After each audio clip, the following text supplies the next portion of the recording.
Yoonjun at Taehoon ng K-pop group na Tomorrow by Together.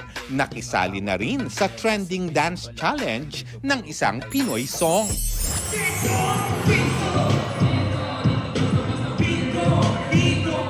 The Voice Kids coach at SB19 leader na si Pablo, naka-collab ang Phil-Am rapper na si Easy Meal sa Vibe Manila 2024.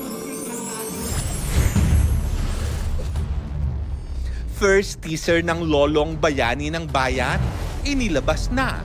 Tila regalo yan sa bida nitong si Ruru Madrid na nagse-celebrate ng kanyang 27th birthday. It's an honor na mapagkatiwalaan po ng another, franchise, di ba? Na season 2 na siya. Sabrina Carpenter at Barry Keoghan na paulat na hiwalay na ayon sa source ng isang magazine. Lor Santiago nagbabalita para sa GMA Integrated News. Huwag magpahuli sa mga balitang dapat niyong malaman. Mag-subscribe na sa GMA Integrated News sa YouTube.